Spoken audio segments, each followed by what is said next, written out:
एक शहर में देव नाम का व्यक्ति रहता था, जिसे समाज वाले मृत्यु की छाया के नाम से जानते थे। देव एक क्रूर हत्यारा था। उसके हाथ अनगिनत मासूमों के खून से रंगे हुए थे। वह अंधेरे की आड़ में सड़कों पर घूमता था। जिस नगर में देव भय फैलाया था, वहाँ महात्मा बुद्ध नाम का एक संत भी रहते थे। लोग उन्हें बुद्धिमान और दयालु होने के कारण जानते थे। हालांकि देव बुरे काम करने के लिए जाना जाता था, फिर भी बुद्ध की शिक्षाओं की गूंज उसके कानों तक आ पहुंचती थी। इससे उसमें और अधिक सीखने की उत्सुकता और दिलचस्पी पैदा हुई। एक रात की बात है, जब देव महात्मा बुद्ध के आश्रम की ओर खींचा हुआ चला गया, मानो कोई आकर्षण बल उसे वहां खींच कर ले जा रहा हो। वह भयभीत और उत्सुक दोनों ही था। फिर भी वह बिना रुके चुपचाप चलता गया।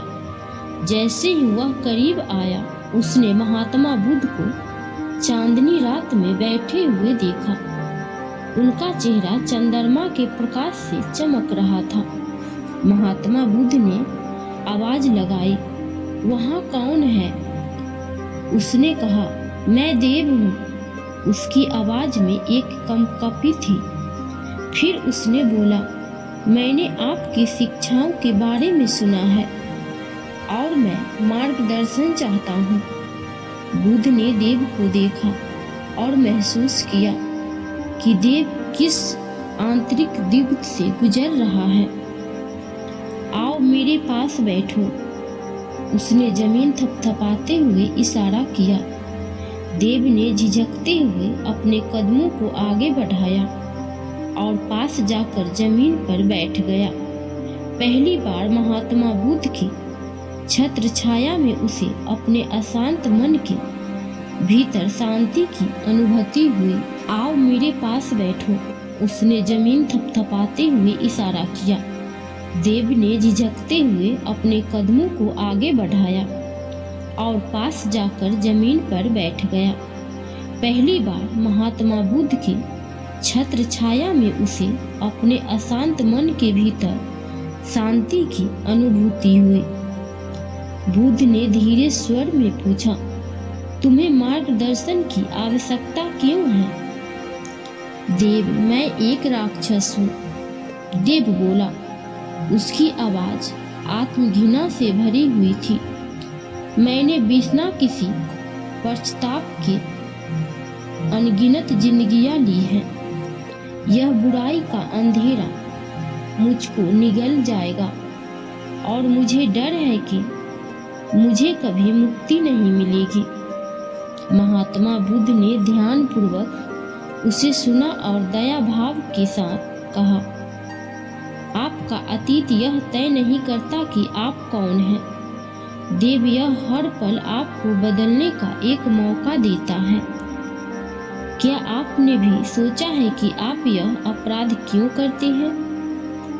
देव इस सवाल से आश्चर्यचकित हो गया और कुछ समय के लिए मौन रहा और कहा, मैंने कभी अपने कार्यों पर सवाल करने के बारे में नहीं सोचा कि मैं जो करता हूँ वह क्यों करता हूँ। मैं बस जीवित रहने के लिए जो करना चाहिए वह करता हूँ। महात्मा बुद्ध ने सिर हिलाकर बोले, तुमको एक कहानी सुनाता हूँ। देव, यह सिद्धार्थ नाम के एक राजकुमार की कहानी है, जिसे आत्मज्ञान की तलाश में इसी तरह के संघर्षों का सामना करना पड़ा।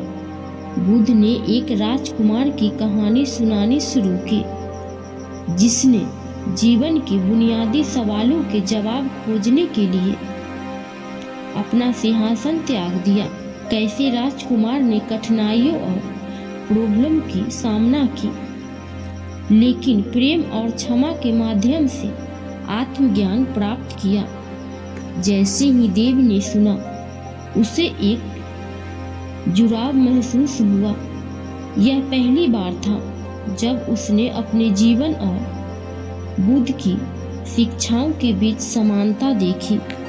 यह पहली बार था जब उसने अपने जीवन को बदलने का, क्रूर होने के बजाय दयालु होने का रास्ता दिखाई दिया।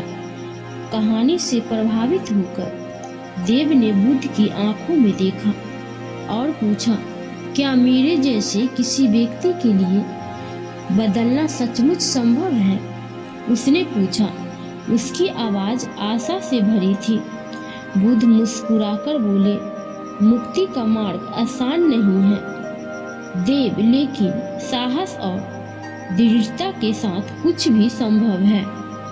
अपने अंदर की अच्छाई को अपनाएं और इसे आपको एक बेहतर कल की ओर ले जाने दे।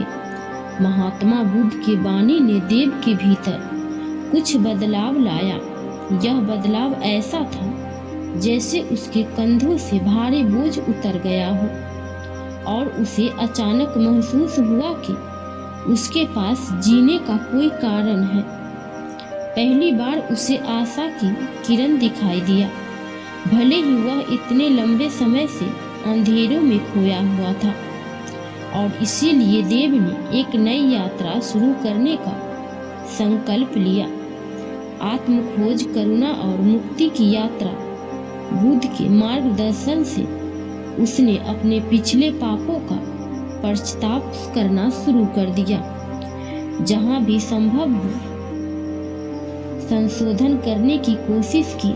हालांकि आगे का रास्ता चुनौतियों से भरा था। देव ने अटूट दृढ़ संकल्प से उनका सम्मान किया और अंत में उसे न केवल क्षमा मिली बल्कि शांति भी मिली। एक ऐसी शांति जो उसे बहुत लंबे समय से नहीं मिली थी। जैसे ही वह बुद्ध के साथ आत्मज्ञान के मार्ग पर चले, देव को समझ में आया कि सच्चा परिवर्तन भीतर से शुरू होता है। और दयालु होने से उसने सीखा कि वह न केवल खुद को बदल सकता है बल्कि दुनिया में भी बदलाव ला सकता है।